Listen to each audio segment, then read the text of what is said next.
We're about to shoot the first shot. People have said, well, Crips, isn't that a gang in LA? And I was like, well, no, it's Crips, Crypt, Vampire. Why not name the strip club Crips? Because, I know this place where we could shoot it that looks like a crypt. It's basically a basement where we shot my last film called Hell Asylum. I kick ass. I kill vampires. You don't really want to know me.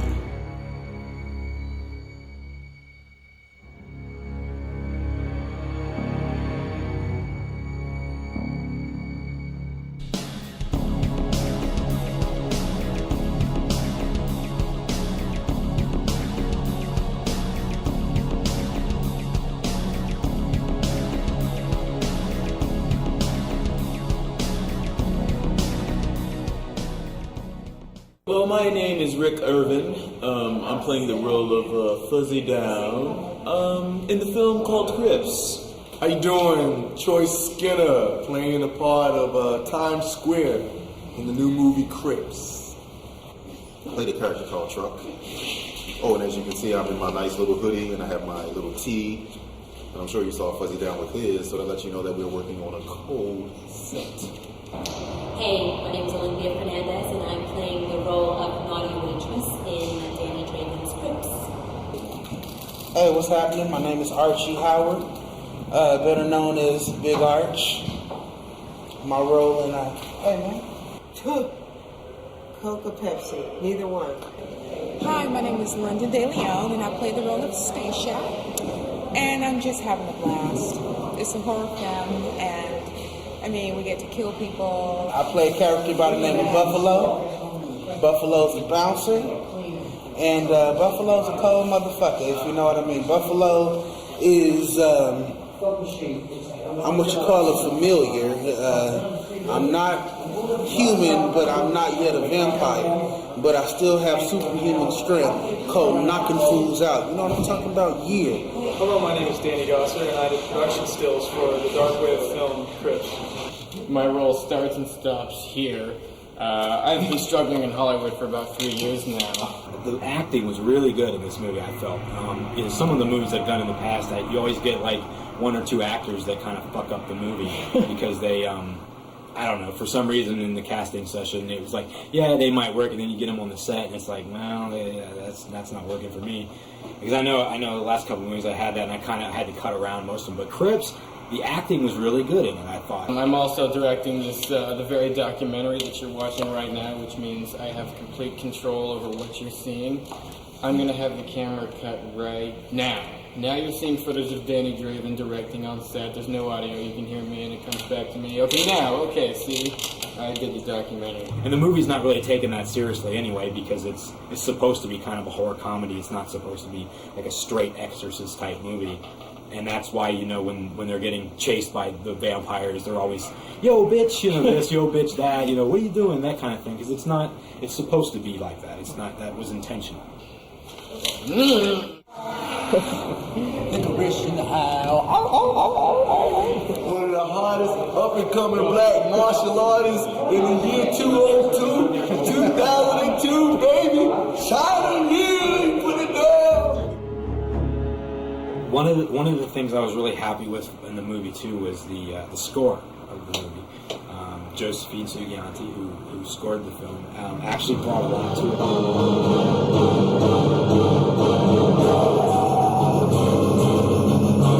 it. I've always felt that the score is so important in the movie, and this one has a killer fucking score. This is actually my second movie that I am scoring.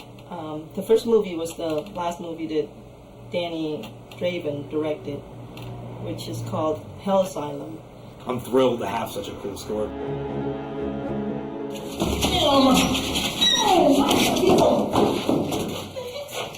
Let me guess.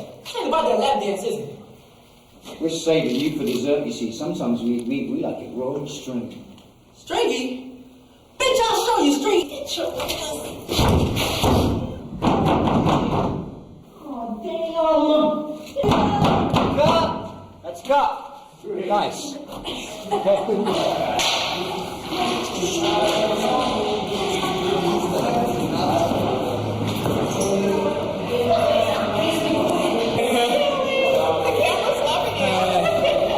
like that to Steve Spielberg, tell him what's We're gonna start inside this door, and it's completely dark. Boom, this guy busts out the door, and the Steadicam is right behind him. The Steadicam is basically the point of view of the vampire, like kind of flying after him. And he's running around, looking back right into his little camera. He's running all over trying to find a place to get out until he gets back into the corner. And that's what we're gonna do his death scene. We're gonna slash him all up. It's a lot of fun, you know, when you shoot a movie, you pretty much have no life for that period of shooting. In this case, this movie was shot 8 days, and for those 8 days, you basically didn't have a life. You just dedicated all your time into the movie. And you know, I basically get up in the morning, go to the set, work on the movie, and go home late that night, go to sleep, and wake up the next day and do the same thing over again. Poor Times, because Times, like, all this fucking shit happens to him the whole movie. It's like, first he wakes up, his mom bitches at him, he goes out, you know, he gets pinched on the cheek, his cheek burns, he gets lured into the strip club, and all this shit happens to him, poor bastard. He gets half of a lap dance, and then he gets his tattoo cut off his chest, and he gets his nuts crunched. I mean, the guy, all this shit happens to this guy through the whole movie. And you kind of feel bad for him, you start to care for him by, you know, half the movie. And then, you know, by the end of the movie, of course, you're like, you know, man, this guy had a hell of a day. And his mom is still bitching at him at the end of the day. The things I didn't like about the movie at first was these creatures called Zavimbis, which were these, like, the hooded figures that you see in the movie. And when you see the movie, you'll see that you don't really see much of them because I cut them out intentionally. When I first saw them, I didn't really like it. I thought they looked kind of cheesy, so I stayed away from them. Because in the original script, there were like 3 or 4 of them around. And in the movie, I think there's only 1. But I tried to stay off their faces and whatnot because I really didn't like the way they looked. I thought they were too Halloween looking. So you only see him once, which I think the one when he dies. We had about 4 different people playing Zavimbis at different times, but the one you really see the face of the most is a guy named Ward Bolt who gets the head smashed into the wall and his blood comes out. And you know, I think the movie looks really good. You know. Some of the other crew guys we've had, you know, on a lot of these films, and they're all, you know, easy to work with, especially under the circumstances. I got my own pole and everything.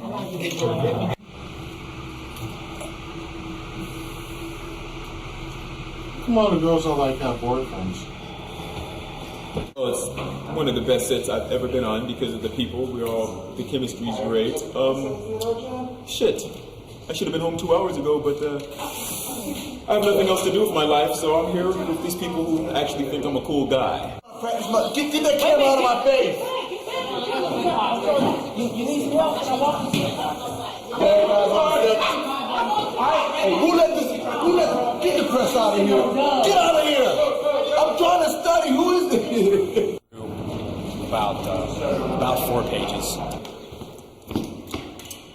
7 pages. We just wrapped all of the stuff we were originally scheduled to shoot today with 3 hours left over. Oh, nice. That's 11 pages. Now we got to catch up for last night. As you can hear, the walkies are going. That means the movie's rolling. Everything's happening. Blood's flying. People are dying. I mean, it's just all kinds of just action and suspense and comedy in this film. You know, my mom raised us up on watching horror films, whether it was B-rated, C-rated, A-rated, it didn't matter. If it was horror, we watched it. And I've seen every movie from Exorcist down to Dawn of the Dead, Day of the Dead, Binge of the Dead, whatever. Like I said, different from anything I've ever, better than anything I've ever done. So. A little bit of a horror buff, believe it or not. I used to be really afraid of scary movies, and now that I'm starting to make them, I'm starting to be a little more interested in watching them. Can I relate to my character? Not at all, which makes it more fun. And that's what it's about. It's about make-believe, inventing, telling a story. That's what, for me, that's what acting is about. My opinion, I think this movie is going to be a hit because it's offering an awful lot. It's got the fear. It's got sex. It's got comedy. And the storyline is so well done. And the acting, the cast is excellent. I'm just blessed to have this opportunity to work with everybody. Danny, especially Danny.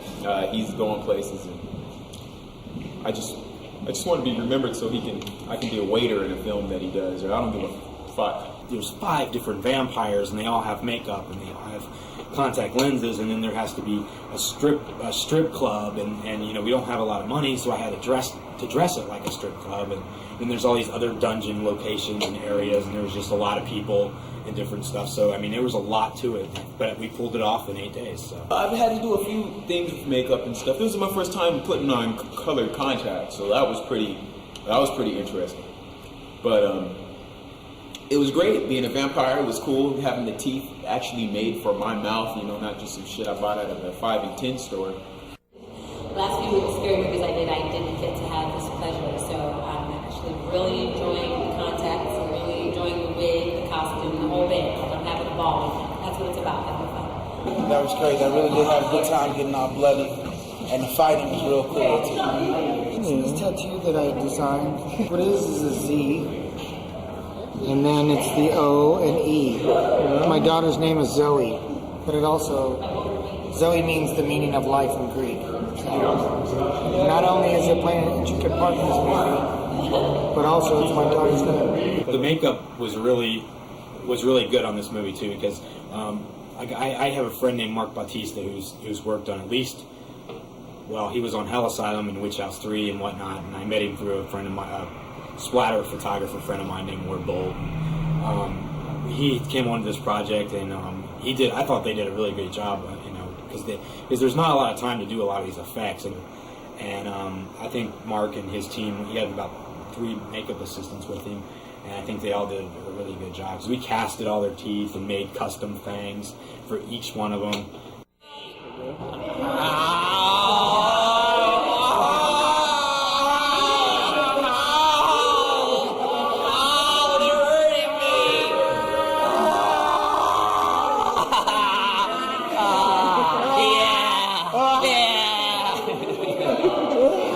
Watch my hair.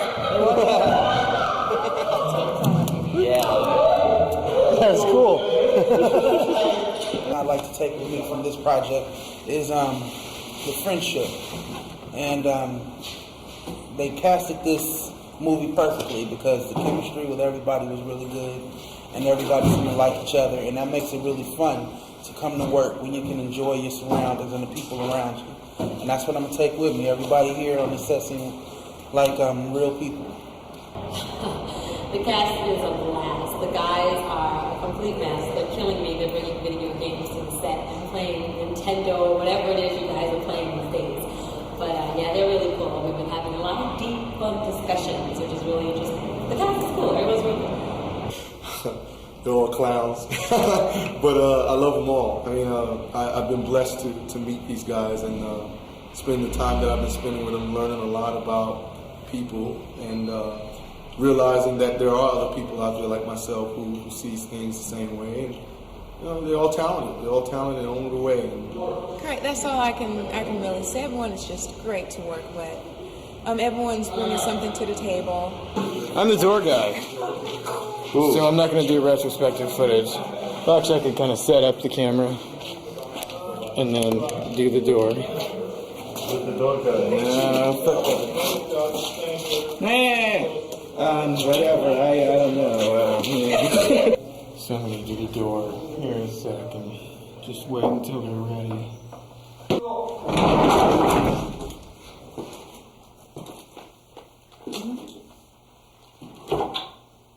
Once again, I'd like to thank Full Moon, Craft Service. She kept us fed. You know, I'd like to give a shout out to my man, Danny Draven. I don't even know who the hell Danny Draven is. He was just some dude just came up to me and just started talking like, come here and kick and flip. And I was like, who are you? I don't know you. Then I found out he was a director, and I was like, well, here's my picture and resume. Working with Danny is different because he really has a very aloof character, not in the bad sense, but he's just very kept to himself. But he's very direct on what he wants. So he tells you what he wants, when he wants it, and how he wants it. And I think that's a good thing. Oh, Danny. Danny's a mystery man. You never really know what he's thinking, but you know he's satisfied because he gets what he wants, or else you're out of here. Let me tell you, Danny is a director that really lets you get loose with the camera and lets you bring the character to life. Danny's great. Unlike some directors who just point the finger and say, okay, you're going to do this, you're going to do that. He's willing to work with us as an actor. There's never a bad, moment for him. It's always, okay, that's good, but let's work it this way. I love working with Danny. I worked with Danny also in Hell Asylum. I think he's a great director. He stays focused the entire time, very much into his project. Danny Draven, thanks a lot, my man, for putting me down with this project. I really had a good time. Nobody really sees him. I'm telling you, he's a very mysterious cat. So if you do see him, tell him for the next movie, I need the part, or else he'll be added to the list of vampires. Chyna was actually a guy that had submitted to us randomly, and I saw that he was Morpheus' stunt double in The Matrix, and he was in like Mortal Kombat and all these other big Hollywood movies, and I didn't think he would work on the time under the time circumstances and the budget restraints that we make these movies on. But he was up to doing it, and I was really happy to get him because this guy's able to do backflips and all kinds of crazy stuff, and I thought he worked really good in the role of Truck. Times is a long story. He was a guy that kind of came to us at the last minute. He starred in Skinner starred in a movie called Killjoy 2 that he was in it for like 10 minutes or something, not very long, but everybody said how good of an actor he was, so I saw some of his stuff and I was like, yeah, that guy can definitely do a good job. Danny who? Danny Draven? Fuck that nigga, look, you have my shit here now. Fuck Full Moon, fuck Danny Draven and all the bitches, you give me my shit. I ain't having it. Have to Tony Montana your ass up to this bitch. So we got Choice on board. Dennis Waller Jr., who when he came to the audition, really was just like, oh my God, this guy's another Chris Tucker. But he gives his own edge to it. But that was one of the things that I really liked about him, and especially when he came to the audition, he made me and my assistant just laugh our asses off because he was so funny in that role. So we cast him in the movie because he's kind of the comic relief throughout the whole thing. A couple of the other guys fuzzied down, and he came to us through a submission. London was a girl who submitted for a lot of my movies, and I always looked at her picture and I was like, oh, she's good, but she never really fit into some of the stuff I did in the past. But when this movie came up, I was like, she would be really good as Stacia. And Olympia had worked with me before on Hell Asylum, and she was in Killjoy 2. Well, the crew is pretty much most of the guys I've worked with several millions of times, and I had always wanted to work with a guy named Mike King. I always loved Mike's work, and he's very fast and efficient and easy as hell to work with. So I flew him out from Ohio, and he stayed out here, and he shot Crips for us. A lot of the script changed when we shot it. There was a lot of stuff in there that we had to, I just had to change on the spot for different reasons, especially the ending, which I won't get into, but I had to basically make up the entire ending because there were circumstances that we couldn't get around, and I just had to make it up. So the ending's made up. Some people quit on the spot, and then that character was no longer available, so I had to, just in my head write around him really quickly and then shoot something else. Well, I'd like to say that if there is a part 2, I think Fuzzy should be brought back to life because Truck snapped my neck. So I'd like to be brought back with Stacia, and we could do some shit to make T-Square have a real conniption fit. Or they should just recast me as T-Square or Truck or something. Fuck them both. Yeah, there's Truck right there. No one plays my part. I don't think Truck like that. But no, I'd like to be Bob. This is a cool cast, and I'd like to work with all these guys again, especially Danny. Yeah. You know what I'm saying? I'm not just trying to kiss butt, but I am trying to kiss butt. So, no, Danny's cool. So it's a lot of fun, and I'll do it again. That's the man right there. That's the man. Big boy. It was a pleasant experience to say the least. On to the next one.